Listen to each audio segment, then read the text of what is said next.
नमस्कार, स्वागत है आप सभी का। दूरदर्शन समाचार आप देख रहे हैं और समाचारों को लेकर हाजिर हूं मैं कृतिका। बुलेटिन की शुरुआत करेंगे। सबसे पहले नजर डालेंगे सुर्खियों पर। देश को आज मिलेगा पहला कंटेनर ट्रांसशिपमेंट बंदरगाह। प्रधानमंत्री नरेंद्र मोदी केरल में विझिंजम डीप वाटर पोर्ट का करेंगे उद्घाटन। आंध्र प्रदेश के अमरावती में भी 58,000 करोड़ रुपए की परियोजनाओं की करेंगे शुरुआत।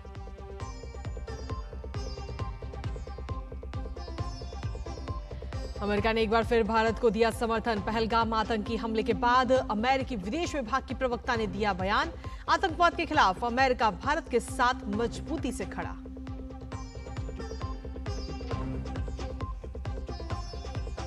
जैसलमेर निवासी पठान खान जासूसी के आरोप में गिरफ्तार। पाकिस्तान में आईएसआई को भेज रहा था आर्मी क्षेत्रों की वीडियो और फोटोग्राफ। सरकारी गोपनीयता अधिनियम के तहत केस दर्ज।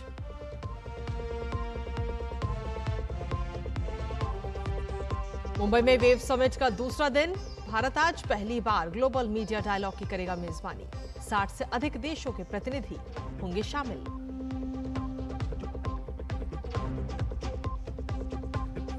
और मौसम की खबरों में दिल्ली एनसीआर में बेमौसम बारिश के चलते जगह जगह हुआ जलभराव। दिल्ली सरकार के लोक निर्माण विभाग और जल मंत्री ने लिया स्थिति का जायजा। मौसम विभाग ने जारी किया तूफान और ओलावृष्टि का अलर्ट।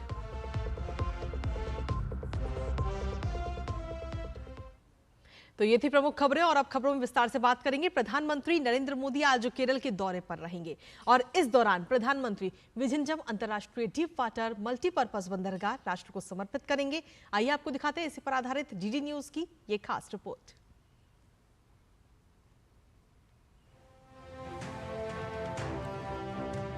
प्रधानमंत्री नरेंद्र मोदी 8,900 करोड़ रुपए की लागत से निर्मित विझिंजम अंतर्राष्ट्रीय गहरा जल बहुउद्देशीय बंदरगाह राष्ट्र को समर्पित करेंगे। ये देश का पहला समर्पित कंटेनर ट्रांसशिपमेंट बंदरगाह है, जो विकसित भारत के एकीकृत दृष्टिकोण के तहत भारत के समुद्री क्षेत्र में किए जा रहे परिवर्तनकारी प्रयासों का प्रतिनिधित्व करता है। ये भारत का इकलौता ऐसा पोर्ट है जिसे कहा जा सकता है इंडियाज फर्स्ट डीप वाटर सी पोर्ट। विलियम सी पोर्ट की लोकेशन भी बहुत स्ट्रैटेजिक है।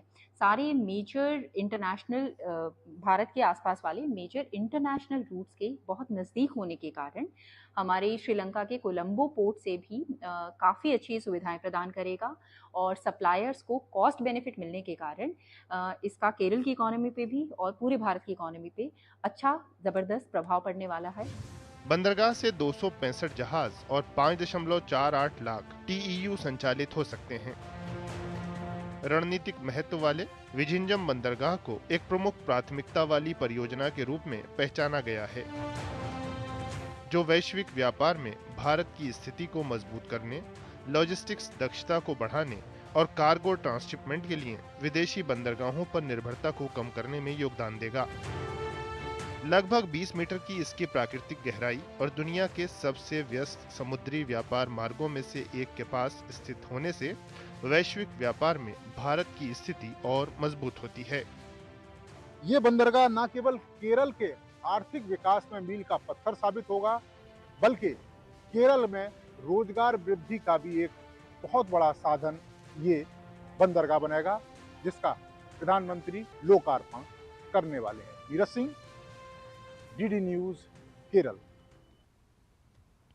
और इसी के साथ आपको बता दें कि अब विझिंजम अंतर्राष्ट्रीय बंदरगाह की आखिर विशेषताएं क्या हैं, उस पर एक नजर डालते हैं। तो दरअसल विझिंजम अंतर्राष्ट्रीय गहरा जल बहुउद्देशीय बंदरगाह के तौर पर है और जहां पर प्रधानमंत्री आज पहुंचेंगे और इसे भारत को राष्ट्र को समर्पित करेंगे। भारत का पहला समर्पित कंटेनर ट्रांसशिपमेंट बंदरगाह है ये। इसकी कई सारी खासियत हैं। लगभग 20 मीटर प्राकृतिक गहराई है इसकी और इसके साथ ही अगर हम देखें तो इको फ्रेंडली भी इसे कहते हैं। 8,900 करोड़ रुपए की लागत से इसका निर्माण किया गया है। भारत का पहला मेगा ट्रांसशिपमेंट कंटेनर टर्मिनल है और भारत के समुद्री क्षेत्र में किए जा रहे परिवर्तनकारी प्रगति का प्रतीक भी इसे माना जा रहा है। 265 जहाज और 5.48 लाख TEU संचालित करने की क्षमता इस बंदरगाह में है। वैश्विक व्यापार में भारत की स्थिति आगे आने वाले समय में और मजबूत होती हुई नजर आएगी इस बंदरगाह के जरिए। इसके साथ ही विदेशी बंदरगाह जो हैं उन पर भी अब भारत की निर्भरता जो है वो आगे आने वाले समय में कम होती हुई नजर आएगी। विझंजम अंतर्राष्ट्रीय गहरा जल बहुउद्देशीय बंदरगाह है।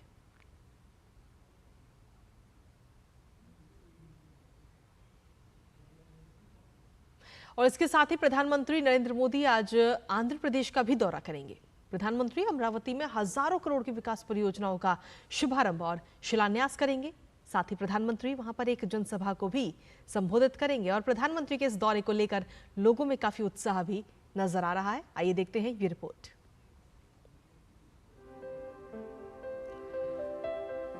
प्रधानमंत्री नरेंद्र मोदी कई विकास परियोजनाओं का उपहार लिए आंध्र प्रदेश जाएंगे।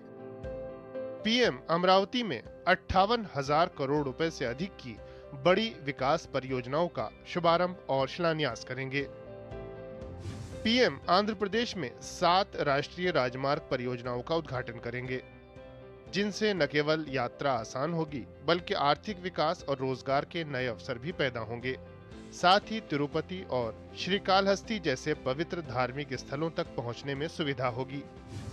पीएम रेलवे से जुड़ी जिन परियोजनाओं को राष्ट्र को समर्पित करेंगे उनमें रेल लाइन का दोहरीकरण, कनेक्टिविटी बढ़ाना और नई रेल लाइन का निर्माण शामिल है। पीएम 6 राष्ट्रीय राजमार्ग परियोजनाओं और एक रेल परियोजना के साथ साथ कई बुनियादी ढांचा परियोजनाओं की आधारशिला रखेंगे। इन पर 11,240 करोड़ रुपए से अधिक की लागत आएगी। The Amaravati capital city, it was started long back, but then it was stopped in between. So now again we are doing a Puna Praram, which is basically a restart. So that is one category of works for which Honorable PM is laying the foundation stone. The second category is about 10 to 15 Government of India works, which are either foundation or inauguration or dedication to the nation. प्रधानमंत्री आंध्र प्रदेश के नागिया लंका में करीब 1,460 करोड़ रुपए की लागत से बनने वाले मिसाइल परीक्षण रेंज की आधारशिला भी रखेंगे। साथ ही पीएम विशाखापत्तनम के मधुरवाड़ा में पीएम एकता मॉल की आधारशिला रखेंगे। आंध्र प्रदेश के अमरावती शहर को देवताओं के निवास स्थान के रूप में जाना जाता है। कृष्णा नदी के तट पर बसा ये शहर प्रधानमंत्री के आगमन के लिए बिल्कुल तैयार है। कैमरामैन मुकेश के साथ धीरज कुमार, डीडी न्यूज अमरावती। और डीडी न्यूज पर खबरों का सिलसिला यूं ही लगातार जारी है, लेकिन इसी बीच वक्त एक छोटे से ब्रेक का। आप बने रहिए हमारे साथ।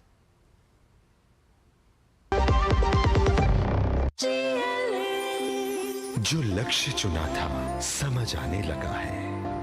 जीएलए यूनिवर्सिटी, उच्च लक्ष्य की निश्चित प्राप्ति। जब धरती चीर कर निकलता है लोहे का पत्थर और मिलता है मोंगिया के जोश से, फिर तपता है, पिघलता है और बनता है फौलाद। अब होता है सरिया सारी खूबियों के साथ। मोंगिया स्टील, मजबूत देश का मजबूत सरिया। और ब्रेक के बाद एक बार फिर से स्वागत है आप सभी का। खबरों में आगे बढ़ेंगे। पाकिस्तान अपनी नापाक हरकतों से बाज नहीं आ रहा। लगातार वो सीज फायर का उल्लंघन कर रहा है। बीती कल रात भी पाकिस्तानी सेना ने केंद्र शासित प्रदेश जम्मू और कश्मीर के कई क्षेत्रों के सामने बिना उकसावे के छोटे हथियारों से गोलीबारी की, जिसका भारतीय सेना के जवानों ने संयमित तरीके से जवाब भी दिया। जम्मू और कश्मीर के कुपवाड़ा, बारामूला, पुंछ, नौशहरा और अखनूर क्षेत्रों के सामने नियंत्रण रेखा के पार चौकियों से ये गोलीबारी की गई। भारतीय सेना ने सीमा पर हर परिस्थिति पर नजर बना रखी है और पाकिस्तान की ओर से लगातार हो रहे सीज फायर उल्लंघन का माकूल जवाब भी दिया जा रहा है। वहीं जैसलमेर से बड़ी खबर इस वक्त सामने आई, जहां जैसलमेर पुलिस को आज एक बड़ी सफलता हाथ लगी है। दरअसल जैसलमेर के मोहनगढ़ नहरी क्षेत्र में 26 मार्च को एक पाक जासूस पकड़ा गया था। जैसलमेर पुलिस, सीआईडी और आईबी की संयुक्त कार्रवाई में पाकिस्तानी जासूस पठान खान को हिरासत में लिया गया। वहीं पठान खान पर पिछले लंबे समय से आर्मी क्षेत्र की वीडियो और फोटो पाकिस्तान के जासूसों को भेजने का आरोप है। इसके साथ ही पठान खान के खिलाफ जयपुर में ऑफिशियल सीक्रेट एक्ट के तहत मामला भी दर्ज हुआ है। पठान खान साल 2019 में पाकिस्तान गया था। जानकारी के मुताबिक पठान खान के रिश्तेदार पाकिस्तान में रहते हैं। जांच एजेंसियों ने पठान खान से विस्तृत पूछताछ की है। वहीं पहलगाम आतंकी हमले के बाद भारत सरकार ने जो बड़े फैसले लिए थे उसके तहत पाकिस्तानी नागरिकों के वीजा रद्द कर दिए गए थे और उसकी समय सीमा 29 अप्रैल को ही खत्म हो चुकी है। लेकिन बड़ी संख्या में पाकिस्तानी नागरिक अभी भी भारत में हैं, जिनके लिए भारत सरकार ने अगले आदेश तक पाकिस्तानी नागरिकों को वतन वापस जाने की अनुमति दे दी है। जहां भारत ने मानवीय पहलू दिखाया है, लेकिन पाकिस्तान ने अपने नागरिकों को वापस लेने से नानुकुर करना शुरू कर दिया है, जो पाकिस्तान के बेहद असंवेदनशील रवैये को दिखाता है। आज भी अटारी बॉर्डर पर बेहद भावुक तस्वीर देखने को मिली है। ये लोग सही जवाब नहीं दे रहे, सुबह से पागल बना रहे। 6 बजे से मैं यहाँ आई हूँ, कभी कह रहे हैं 10 बजे खुलेगा, कभी कह रहे हैं 12 बजे, कभी 1 बजे, कभी 3 बजे, कभी 2 बजे। अब कह रहे हैं वापस जाएं, बॉर्डर नहीं खुलेगा। सुबह 6 बजे से आए मैं सर। अभी वापस जाने के लिए बोला कि आप वापस आ जाओ, जब खुल जाएगा तो देखेंगे। सुबह 10:30 बजे से यहाँ बैठे हैं, उन्होंने कह दिया कि आप वापस चले जाओ। 6 घंटे हो गए वेट करते, कुछ रिस्पॉन्स नहीं दिया, गेट बंद है तो फिर आप क्या करें आप। और वहीं अमेरिका ने एक बार फिर से भारत को समर्थन देने की बात कही है। दरअसल अमेरिकी विदेश विभाग के प्रवक्ता टैमी ब्रूस ने कहा कि प्रधानमंत्री नरेंद्र मोदी को ट्रंप प्रशासन की ओर से पूरा समर्थन है। इसके साथ ही उन्होंने आगे कहा, पहलगाम आतंकी हमले के बाद अमेरिका भारत और पाकिस्तान की सरकारों के साथ लगातार संपर्क में है और स्थिति पर बारीकी से नजर रख रहा है।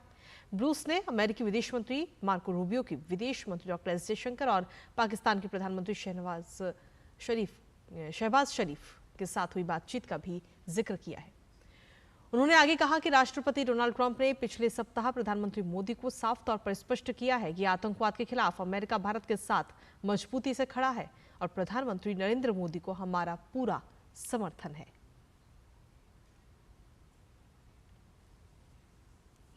भारत नेपाल सीमा से सटे उत्तर प्रदेश के विभिन्न जिलों में प्रशासनिक स्तर पर अवैध मदरसों, मस्जिदों और अन्य धार्मिक स्थलों के खिलाफ व्यापक अभियान निरंतर जारी है। सीमावर्ती इलाकों में राजस्व और पुलिस प्रशासन की संयुक्त टीमों ने कई स्थानों पर छापेमारी कर अवैध कब्जों को चिन्हित किया। बिना मान्यता और मानक विहीन रूप से संचालित मदरसों को सील किया जा रहा है तथा सरकारी भूमि पर बने अवैध धार्मिक स्थलों को ध्वस्त भी किया जा रहा है। अब तक सैकड़ों अवैध निर्माणों पर कार्रवाई की जा चुकी है और ये अभियान लगातार जारी है। जनपद श्रावस्ती में अवैध रूप से चल रहे 5 मदरसों को गुरुवार को सील किया गया। अब तक कुल 41 के खिलाफ कार्रवाई भी की गई। तो वहीं नेपाल बॉर्डर के 15 किलोमीटर के दायरे में अस्थायी और स्थायी अतिक्रमण की बेदखली की भी कार्रवाई की गई है। गुरुवार को ऐसी 8 कार्रवाई की गई, जबकि इससे जुड़ी कुल 139 कार्रवाई हुई। ग्राम भरथा, रोशनगढ़, परगना व तहसील भिनगा में सरकारी भूमि पर मस्जिद थी, जिसके ध्वस्तीकरण की कार्रवाई भी की गई।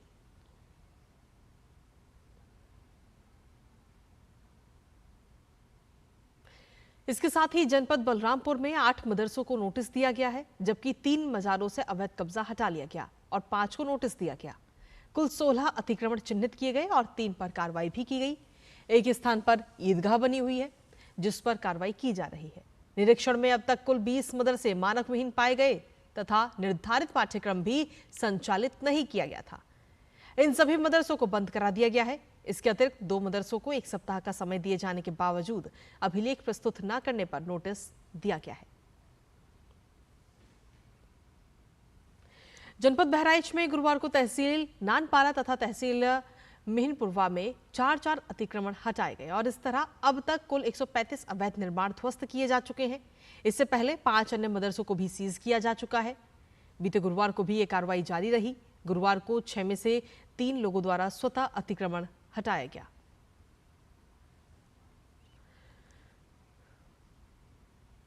उत्तर प्रदेश के जनपद सिद्धार्थनगर की बात करें तो कुल 17 अवैध अतिक्रमण पर कार्रवाई की गई। इसमें 3 मस्जिद और 14 मदरसे शामिल हैं।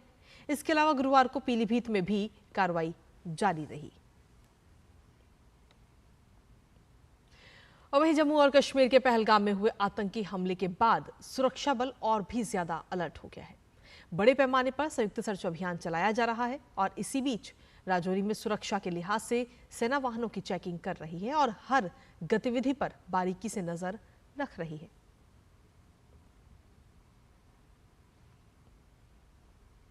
और विश्व प्रसिद्ध ज्योतिर्लिंग बाबा केदारनाथ के कपाट ग्रीष्मकाल के 6 महीने के लिए अब खुल चुके हैं। केदारनाथ के रावल भीमाशंकर लिंग मुख्य पुजारी बागेश्वर ने वेद पाठी विद्वान आचार्यों की उपस्थिति में शुभ मुहूर्त में कपाट खोले गए। कपाट खुलने के अवसर पर सूबे के मुख्यमंत्री पुष्कर सिंह धामी और केदारनाथ की विधायक आशा नोटियाल भी वहां पर उपस्थित रहीं। इस विशेष अवसर के लिए केदारनाथ धाम को 108 क्विंटल फूलों से भव्य रूप में सजाया गया है। मंदिर परिसर में पुलिस बल, आपदा राहत टीमें और मेडिकल स्टाफ भी तैनात है। बाबा के जयकारों से संपूर्ण क्षेत्र अब गूंज रहा है। बाबा केदारनाथ के कपाट खुलने के साथ ही आधिकारिक रूप से चारधाम यात्रा भी शुरू हो चुकी है।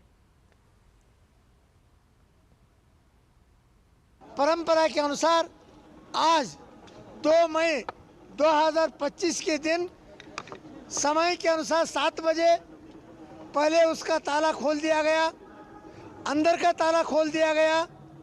वो परंपरा के अनुसार भगवान के समाधि के ऊपर के जगह करके हमने पहले पूजा अर्चना परंपरा के करके उनको सभी लोगों को यात्रा के लिए आरंभ कर दिए। अब ये दर्शन होता जाएगा। और इस अवसर पर मुख्यमंत्री पुष्कर सिंह धामी ने कहा कि गौरीकुंड से केदारनाथ रोपवे बनने जा रहा है, जिससे यात्रा आगे आने वाले समय में और भी सुगम हो जाएगी। आइए आपको सुनाते हैं। आने वाले वर्षों में आदरणीय प्रधानमंत्री जी ने जो यहाँ के लिए हमारा गौरीकुंड से केदारनाथ जी तक का रोपवे, जिसका काम स्वीकृत भारत सरकार की मंत्रिमंडल की बैठक में हो चुका है, उसके बनने के बाद ये यात्रा और आसान होगी। मैं आदरणीय प्रधानमंत्री जी का फिर से धन्यवाद करता हूँ। इसके साथ ही मुख्यमंत्री ने कहा कि उन्होंने सबसे पहली पूजा प्रधानमंत्री मोदी के नाम से की गई। पूजा में बाबा से देश की सुरक्षा और शांति की कामना की है। आदरणीय प्रधानमंत्री जी का भी धन्यवाद करता हूँ। आज हमने उनके नाम से भी यहाँ पर पूजा की है। पहले ही पूजा है।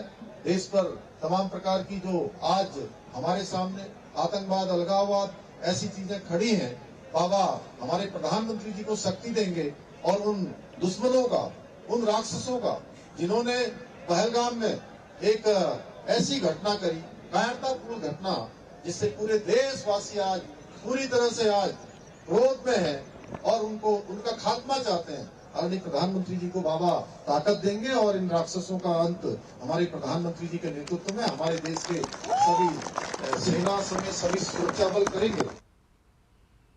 और कपाट खुलने के दौरान केदारनाथ धाम में हेलीकॉप्टर के माध्यम से पुष्प वर्षा भी की गई। बर्फ से ढकी घाटी में आकाश से बरसते पुष्प का नजारा देख यहाँ पहुंचे भक्त खुद को सौभाग्यशाली समझते हुए नजर आए। और ये तस्वीरें उस दौरान की आपको दिखा रहे हैं जब कपाट खोले गए और इस दौरान हेलीकॉप्टर से पुष्प वर्षा वहां पर की गई है।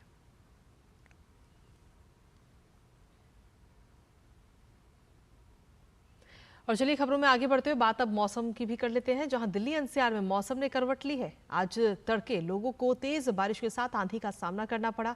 आंधी और बारिश इतनी तेज थी कि लोगों को बस स्टैंड और दूसरी जगहों पर आश्रय लेना पड़ा। कुछ इलाकों में ओलावृष्टि भी हुई, जिससे तापमान में गिरावट दर्ज की गई और मौसम दिल्ली का सुहावना हो गया।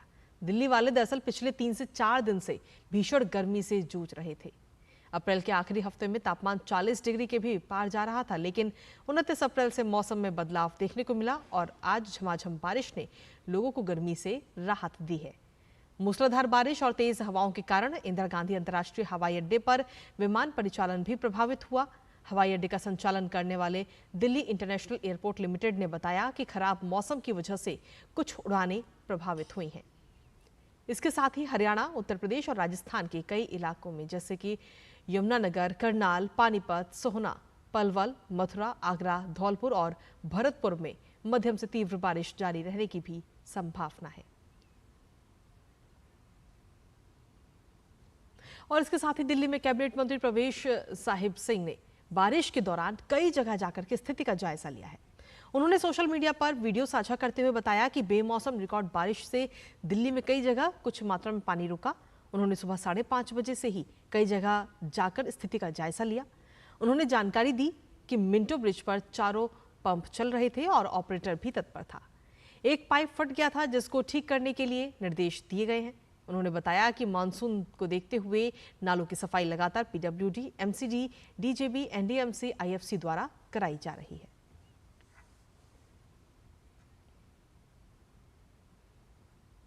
भारत और यूरोपीय संघ के बीच प्रस्तावित मुक्त व्यापार समझौते पर वार्ता मजबूती से आगे बढ़ रही है। दोनों पक्ष एक संतुलित और परस्पर लाभकारी समझौते के लिए ठोस प्रगति कर रहे हैं। वाणिज्य एवं उद्योग मंत्री पीयूष गोयल ने ब्रसेल्स में ईयू के व्यापार एवं आर्थिक सुरक्षा आयुक्त मारोस सेफकोविक के साथ समझौते की प्रगति पर चर्चा की। पीयूष गोयल ने 2025 के अंत तक भारत यूरोपीय संघ मुक्त व्यापार समझौते की वार्ता के लिए साझा प्रतिबद्धता जताई है। उन्होंने बताया कि दोनों पक्षों का ध्यान व्यवसायों के लिए बाजार पहुंच बढ़ाने, विश्वसनीय और विविध आपूर्ति श्रृंखलाओं को बढ़ावा देने और अर्थव्यवस्थाओं के विकास को आगे बढ़ाने के लिए साझेदारी को गहरा करने पर है।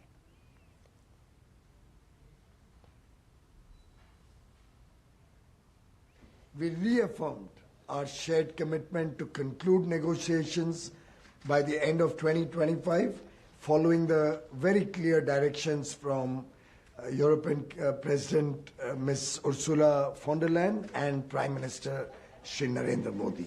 We also see this partnership as essential to boosting our economic resilience and fostering inclusive and sustainable growth in both regions. The momentum that this negotiation has gained and the progress we have made today is excellent, and we'll have another round very soon from 12th to 16th May in New Delhi. और इसी बीच चलिए सीधा रुख कर लेते हैं। इस वक्त की सबसे बड़ी खबर आ रही है अटारी बॉर्डर से, जहां पर पाकिस्तानी नागरिकों के इमिग्रेशन की जो प्रक्रिया है वो भारत की तरफ से शुरू कर दी गई है। दरअसल बीते कल की अगर हम बात करें तो 1 मई को पाकिस्तान ने गेट ही नहीं खोला था अपने नागरिकों के लिए, जिसके बाद में अब आज ये प्रक्रिया जो है वो एक बार फिर से शुरू की गई है। पाक नागरिकों को डिपोर्ट बीते कल नहीं किया जा सका था और अब आज इमिग्रेशन की जो प्रक्रिया है ICP अटारी बॉर्डर पर वो अब शुरू कर दी गई है पाकिस्तानी नागरिकों की। तो पाकिस्तान के गेट ना खोले जाने के कारण उन लोगों को डिपोर्ट नहीं किया जा सका था और ऐसे में आज की भी अगर हम बात करें तो सुबह 6 बजे से लोग वहां पर इंतजार कर रहे हैं कि पाकिस्तान की तरफ से गेट खोला जाए तो ये प्रक्रिया पूरी हो, लेकिन पाकिस्तान की तरफ से बीते कल गेट नहीं खोला गया था। तो ये सबसे बड़ी खबर आप तक पहुंचा रहे हैं अटारी बॉर्डर से, जहां पाकिस्तानी नागरिकों के इमिग्रेशन की जो प्रक्रिया है वो इस वक्त शुरू हो चुकी है। 1 मई को पाकिस्तान ने गेट नहीं खोला था बीते कल और उसके बाद में जिसकी वजह से पाकिस्तान के जो नागरिक हैं जो इस वक्त भारत में हैं उनको डिपोर्ट बीते कल नहीं किया जा सका था और आज भारत की तरफ से एक बार फिर से पाकिस्तानी नागरिकों की इमिग्रेशन की जो पूरी प्रक्रिया है वो शुरू की गई। दरअसल आपको बता दें कि पहलगाम में हुए आतंकी हमले के बाद में ये बड़ा कदम उठाया गया था कि जितने भी पाकिस्तानी नागरिक इस वक्त भारत में हैं उन्हें वो जल्द से जल्द पाकिस्तान लौट जाएं। ये बड़ा कदम भारत सरकार की तरफ से उठाया गया था और इसके लिए अंतिम तारीख 29 अप्रैल दी गई थी, लेकिन उसके बावजूद भी बीते कल की भी अगर हम बात करें तो कई सारे लोग बॉर्डर पर पहुंचे वापस पाकिस्तान जाने के लिए, अपने वतन जाने के लिए, लेकिन पाकिस्तान की तरफ से देखिए पाकिस्तान ने उन अपने नागरिकों के लिए गेट ही नहीं खोला जिससे कि वो पाकिस्तान में एंट्री कर सके। फिलहाल अब आज की अगर हम बात करें तो भारत की तरफ से पाकिस्तानी नागरिकों के पाकिस्तान भेजने की जो पूरी प्रक्रिया है, जो इमिग्रेशन की पूरी प्रोसेस है वो अब शुरू की जा चुकी है। ये बड़ी खबर इस वक्त आप तक पहुंचा रहे हैं। 29 अप्रैल आखिरी तारीख थी, लेकिन उसके बावजूद भी अभी भी काफी संख्या में लोग वहां पर पहुंच रहे हैं। और इसी पर ताजा अपडेट ले लेते हैं। हमारे साथ में हमारे सहयोगी गुरमीत इस वक्त जुड़ रहे हैं, सीधा उन्हीं का रुख करेंगे जो कि इस वक्त अटारी बॉर्डर पर ही मौजूद हैं। गुरमीत, सीधे तौर पर अगर बीते कल की बात करें तो कई सारे लोग बीते कल भी बॉर्डर पर पहुंचे थे वतन वापसी के लिए, पाकिस्तान जाने के लिए, लेकिन पाकिस्तान की तरफ से अपने नागरिकों के लिए गेट ही नहीं खोला गया। जी बिल्कुल, कल 1 मई था और 1 मई को यह माना जा रहा था कि जितने भी पाकिस्तानियों को डिपोर्ट किया जाना है या इमिग्रेशन किया जाना है तो वो कल की तारीख में भारत द्वारा कर दिया जाएगा और जितने भी पाकिस्तानी नागरिक हैं उन्हें पाकिस्तान भेज दिया जाएगा।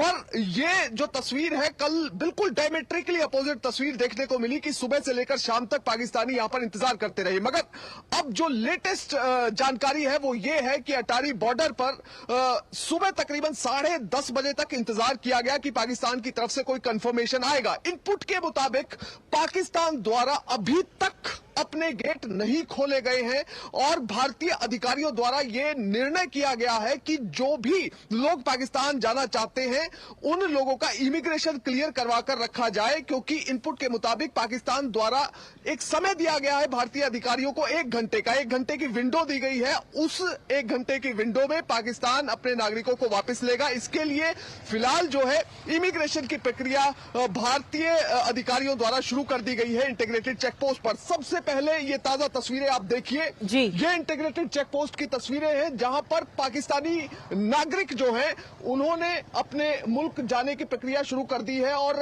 काफी पाकिस्तानी नागरिकों को फिलहाल अंदर भेजा जा चुका है। कुछ पाकिस्तानी नागरिक यहां पर इंतजार कर रहे हैं